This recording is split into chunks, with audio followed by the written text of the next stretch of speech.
The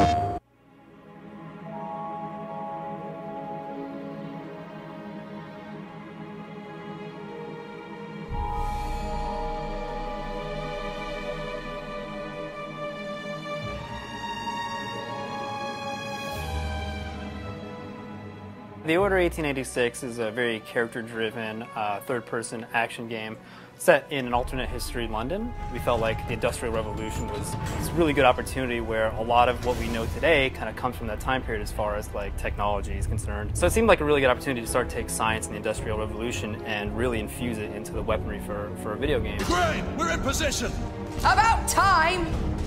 For us, the gunplay, while it's very much at the forefront of the core mechanics of the game, we saw opportunity to kind of go in there and go, wow, like, what would you do if you could take any science that they did know about and actually apply it to a weapon? It's something that today we kind of take for granted, that a lot of things that are developed scientifically are actually ending up, being used against people as weapons. So this kind of was, it was kind of cool to see that maybe happening for the first time here in the 1800s of our game.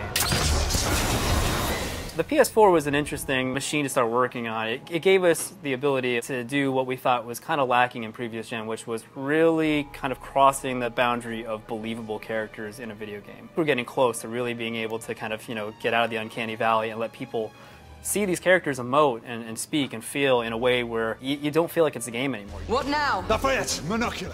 Part of that was developing a performance capture process that would allow us to actually take those performances and really get them as genuinely as possible into the game.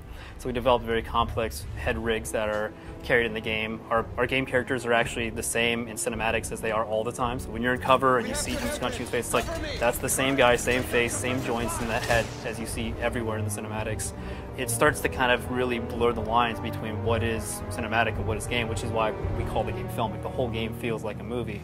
You feel much more attached to them if you kind of go, oh, that I can even get the way he feels just from a run cycle. That's something that I think, moving from past generation to now, I think more people are going to start to pick up on the fact that characters feel more real when even in game, like in a cover system, everything comes from motion capture because it looks like a real person doing those things. You feel a lot more hunkered down and intense when someone is actually acting like that in motion stage.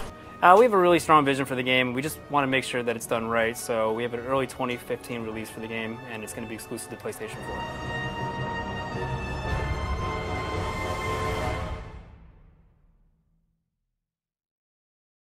4. PlayStation